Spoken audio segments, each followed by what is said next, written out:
Hello दोस्तों, कैसे हैं आप सभी लोग। आशा करता हूं कि आप सभी लोग मस्त होंगे और अपनी पढ़ाई में व्यस्त होंगे। दोस्तों, आज के इस वीडियो में मैं बात करने वाला हूं साइंस के मोस्ट इम्पोर्टेंट क्वेश्चन के ऊपर, जो आपके बोर्ड एग्ज़ाम की दृष्टि से बहुत ही ज़्यादा इम्पोर्टेंट हैं। यही क्वेश्चन दोस्तों आपके पेपर में देखने को मिलेंगे, क्योंकि ये सभी क्वेश्चन आज मैं जो बताने जा रहा हूँ आपको काफ़ी ज़्यादा इम्पोर्टेंट है। पिछले कई वर्षों से परीक्षाओं में रिपीट हो रहे हैं। ओके, तो आप लोगों को वीडियो के आखिरी तक बने रहना है और एक कॉपी कलम निकाल लीजिए ताकि इन क्वेश्चंस को आप नोट कर सकें। ये क्वेश्चन बहुत ज़्यादा इंपॉर्टेंट है दोस्तों। ओके, तो आप लोग कॉपी कलम निकालिए जल्दी से और नोट कीजिए। दोस्तों, हमारा पहला प्रश्न क्या कहता है, प्रकाश के परावर्तन के कितने नियम हैं। दोस्तों, आपको पता होना चाहिए प्रकाश के परावर्तन के कुल 2 नियम हैं। कितने नियम हैं, प्रकाश के परावर्तन के 2 नियम हैं। ऑप्शन बी इसका सही आंसर है। 2 नियम कौन कौन से हैं, आपतन कोण, परावर्तन कोण तथा अभिलंब। ये तीनों एक ही तल में स्थित होते हैं। ये हो गया पहला नियम। एंड दूसरा नियम क्या है दोस्तों, सुनिएगा। आपतन कोण तथा परावर्तन कोण ये आपस में सदैव बराबर होते हैं। कोण आई बराबर कोण आर, ये क्या होता है, कोण आई जो होता है वो कोण आर के बराबर होता है। आई है आपतन कोण एंड आर है परावर्तन कोण। ओके, तो ध्यान रखिएगा आप लोग, बहुत ज़्यादा इम्पोर्टेंट है। इस क्वेश्चन को आप लोग स्टार मार्क कर लीजिए। स्टार मार्क क्या दोस्तों, मैं एक क्वेश्चन को करूं, सभी क्वेश्चन स्टार मार्क लायक हैं। तो सभी क्वेश्चन स्टार मार्क मैं करूं या ना करूं, इम्पोर्टेंट हैं तो हैं। ओके, क्वेश्चन क्या कहता है, दूसरा, विद्युत धारा का एसआई मात्रक है। आपको विद्युत धारा का एसआई मात्रक बताना है। वोल्ट, वोल्ट किसका होता है दोस्तों, वोल्ट विभव या विभवांतर का होता है। कूलाम आवेश का मात्रक है। वाट शक्ति का मात्रक है। एंड दोस्तों, जो विद्युत धारा का मात्रक है वो है एम्पियर। एम्पियर विद्युत धारा का मात्रक है। चलो अब अगले क्वेश्चन की तरफ मूव करते हैं। अगला क्वेश्चन क्या कहता है, पढ़िएगा। स्वपोषी पोषण के लिए आवश्यक है। आपको बताना है स्वपोषी पोषण के लिए आवश्यक घटक कौन कौन से हैं। यहाँ पर 4 ऑप्शन है। Option A carbon dioxide, option B chlorophyll, option C सूर्य का प्रकाश, ऑप्शन डी इनमें से कोई नहीं। सॉरी दोस्तों, इनमें से सभी। तो यही सही आंसर हो जाएगा दोस्तों, इनमें से सभी यही राइट आंसर है। क्योंकि दोस्तों स्वपोषी पोषण के लिए कार्बन डाइऑक्साइड भी ज़रूरी है, जो मनुष्य छोड़ते हैं ऑक्सीजन ग्रहण करने के बाद। क्लोरोफिल भी जो कि पत्तियों में पाया जाता है। सूर्य का प्रकाश तो है ही। एंड इसलिए दोस्तों ऑप्शन डी इसका सही होगा, क्योंकि ये तीनों घटक स्वपोषी पोषण के लिए बहुत ज़्यादा इम्पोर्टेंट है। ओके, फोर्थ क्वेश्चन बहुत ज़्यादा इम्पोर्टेंट है। 2022 बोर्ड एग्जाम में ये क्वेश्चन पूछा गया था। कार्बनिक यौगिकों में कार्बन की संयोजकता कितनी होती है। कार्बनिक यौगिकों में दोस्तों कार्बन की संयोजकता कितनी होती है, 4 होती है। कितनी होती है, जी हाँ दोस्तों 4 होती है, 4 होती है। नेक्स्ट क्वेश्चन हमारा क्या कहता है दोस्तों, निम्नलिखित में से किस धातु को चाकू से काटा जा सकता है। क्या लिथियम है या कैल्शियम या फिर कॉपर दोस्तों या आयरन। तो इसका सही आंसर मुझे उम्मीद है आप लोगों को पता होगा। तो इसका सही आंसर मैं आपको बता देता हूँ। आपको पता है ऐसा मैं मानता हूँ दोस्तों, अगर पता है तो प्लीज़ कमेंट में बताइएगा इसका सही आंसर क्या रहेगा। इसका सही आंसर दोस्तों है ऑप्शन ए लिथियम। ऑप्शन ये इसका सही आंसर है लिथियम।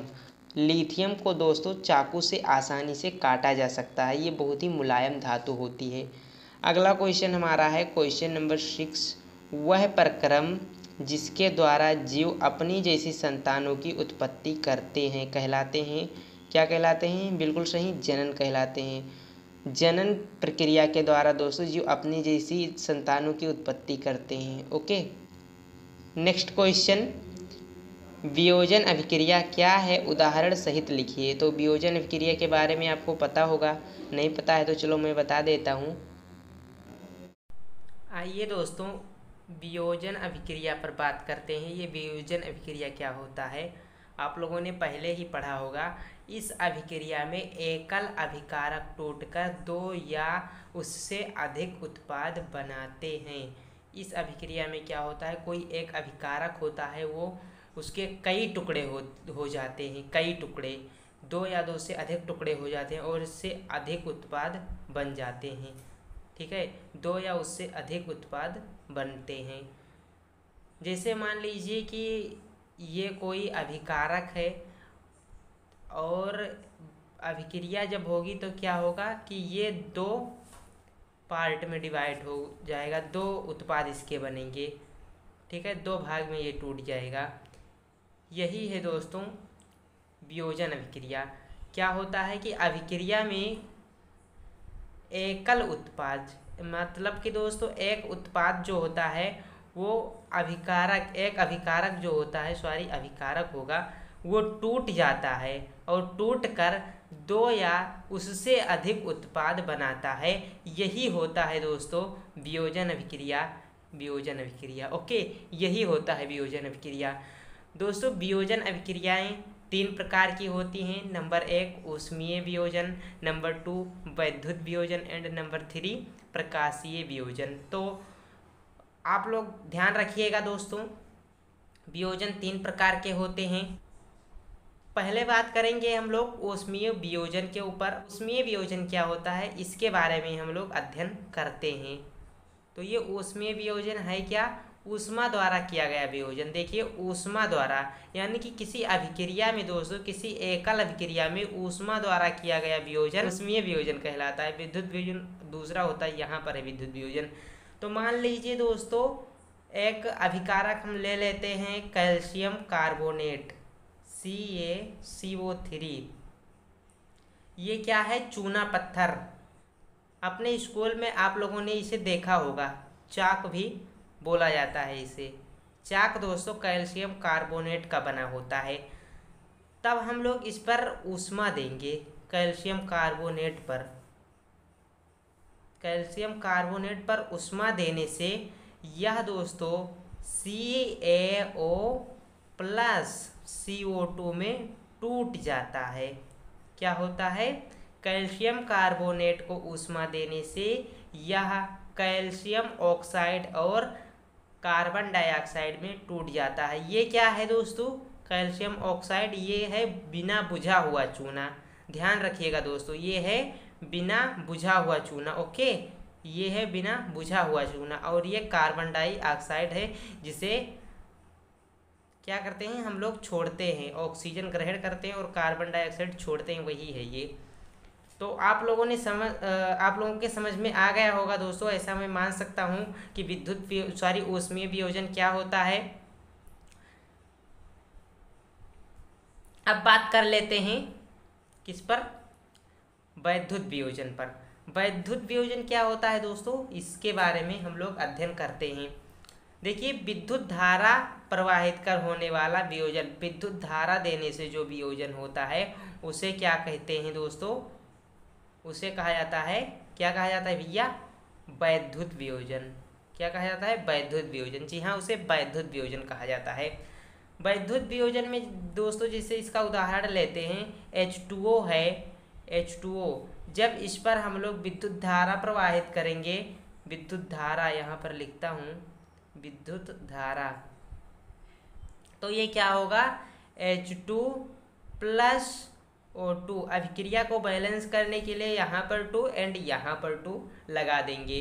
तो आप लोगों के समझ में आ गया होगा, ऐसा मैं मान सकता हूँ।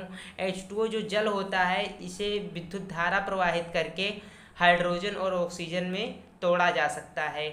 तीसरा है हमारा प्रकाशीय वियोजन, प्रकाश द्वारा किया गया वियोजन दोस्तों, सूर्य के प्रकाश के, लेकिन सूर्य के प्रकाश के द्वारा किया गया वियोजन क्या होता है, प्रकाशीय वियोजन। सूर्य के प्रकाश की उपस्थिति में होने वाला वियोजन, किसकी उपस्थिति में दोस्तों, सूर्य के प्रकाश की उपस्थिति में होने वाला वियोजन प्रकाशीय वियोजन कहलाता है। क्या कहलाता है, प्रकाशीय वियोजन कहलाता है। जैसे AgCl जब इस पर सूर्य प्रकाश जब इस पर पड़ेगा तो क्या होगा, ये टूट जाएगा। Ag+Cl2 में अभिक्रिया को बैलेंस करने के लिए यहाँ पर 2 एंड यहाँ पर 2 आ जाएगा। एक और समीकरण मैं आपको देता हूँ, इसका एक उदाहरण। AgBr सेम उसी तरह करेंगे, सूर्य का प्रकाश देंगे, सूर्य प्रकाश इस पर भी दिया जाएगा दोस्तों, और ये टूट जाएगा किसमें, Ag+Br2। लेकिन दोस्तों यहाँ पर भी 2 आएगा और यहाँ पर भी 2 आएगा, तभी अभिक्रिया बैलेंस होगी। ध्यान दीजिएगा दोस्तों आप लोग कि इस अभिक्रिया का प्रयोग दोस्तों श्याम श्वेत फोटोग्राफी में किया जाता है। लिख देता हूँ यहाँ पर, इस अभिक्रिया का प्रयोग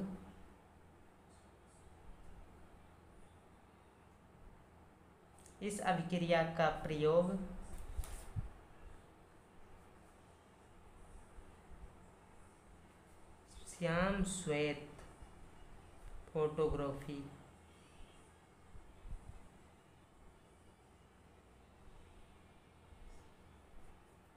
में, इस अभिक्रिया का प्रयोग श्याम श्वेत फोटोग्राफी में होता है। ओके, तो आप लोग याद रखिएगा ये भी।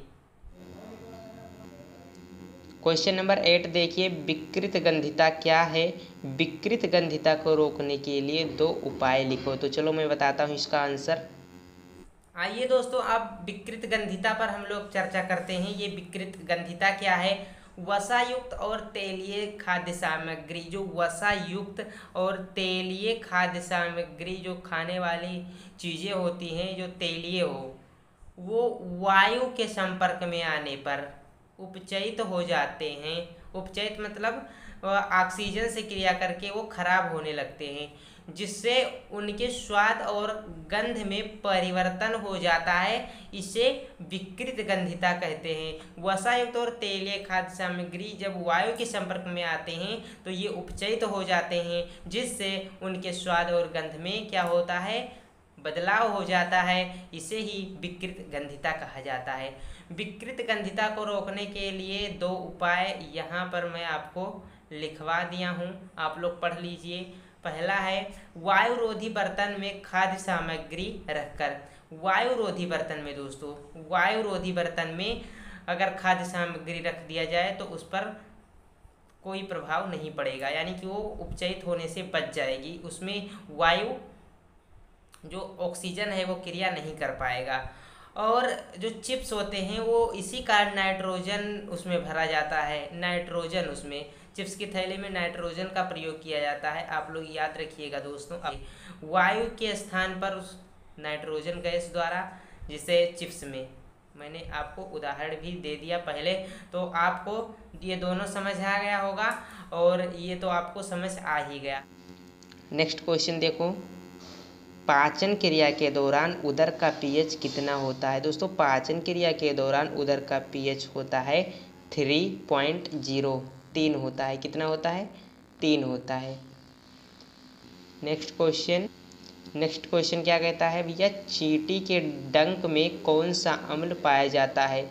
चींटी के डंक में दोस्तों कौन सा अम्ल पाया जाता है, आप लोगों को पता होना चाहिए दोस्तों। चींटी के डंक में कौन सा अम्ल पाया जाता है, कमेंट में बताइएगा ज़रूर दोस्तों। काफ़ी ज़्यादा इम्पोर्टेंट क्वेश्चन है आपके बोर्ड एग्ज़ाम के लिए। तो मैं आपको इसका आंसर बता रहा हूँ दोस्तों, सुनिएगा क्या है इसका, बहुत ध्यान से आप लोग याद कर लीजिए, अपनी कॉपी में नोट कर लीजिए। इसका सही आंसर है फॉर्मिक एसिड। फॉर्मिक एसिड क्या है, फॉर्मिक एसिड, या फिर दोस्तों कहीं कहीं मेथेनोइक अम्ल भी लिखा होता है, मेथेनोइक अम्ल। नेक्स्ट क्वेश्चन नंबर 11, एक चमकीले अधातु का नाम बताइए। ऐसा अधातु बताना है जो कि चमकीला हो। दोस्तों धातुएं सामान्यतः चमकीली नहीं होती हैं, ये चमकीली नहीं होती हैं। ध्यान होगा आपको, आप लोगों ने पढ़ा होगा, चैप्टर 3 का क्वेश्चन ये है। धातुएं चमकीली नहीं होती, धातुएं तो चमकीली होती हैं किंतु अधातुएं चमकीली नहीं होती हैं। लेकिन एक ऐसी धातु है जो सॉरी, एक ऐसी अधातु है, मेरे मुंह से बार बार धातु निकल रहा है। एक ऐसी अधातु है जो कि अधातु होने के बावजूद भी चमकीली है, उसका नाम है दोस्तों आयोडीन। आयोडीन एक अधातु है, फिर भी वह चमकीली है। क्या है? चमकीली है। तो आयोडीन इसका सही आंसर हो जाएगा। नेक्स्ट क्वेश्चन, क्वेश्चन नंबर 12, ऐसे दो धातुओं के नाम बताएं जो चाकू से काटी जा सकती हैं। तो मैंने एक बता दिया था आपको बहुविकल्पीय में ही, लिथियम, और दूसरा है सोडियम। सोडियम और लिथियम ये बहुत हल्की होती हैं और मुलायम होती हैं, इन्हें चाकू से आसानी से काटा जा सकता है। क्वेश्चन नंबर 13 क्या कहता है? सोडियम को केरोसिन में डुबोकर क्यों रखते हैं? दोस्तों, सोडियम ऐसी धातु है जिसका ज्वलन ताप अत्यंत कम होता है। देखो, सोडियम वायु के संपर्क में आने पर आग पकड़ लेती है, इसीलिए दोस्तों वायु के संपर्क से हटाने के लिए इसे केरोसिन में डुबो कर रखते हैं। केरोसिन क्या है? केरोसिन है दोस्तों मिट्टी का तेल। आप लोगों को पता होगा मिट्टी का तेल क्या होता है, तो यही है केरोसिन। इस कारण दोस्तों सोडियम को केरोसिन में डुबो कर रखते हैं। ओके, तो उम्मीद करता हूँ दोस्तों आज के सारे क्वेश्चन आपको पसंद आए होंगे, और आगे भी इसी तरह के क्वेश्चंस आपको चाहिए तो प्लीज़ वीडियो को लाइक करें और चैनल को सब्सक्राइब करें, अपने दोस्तों के पास भी वीडियो को शेयर करें। Thank you.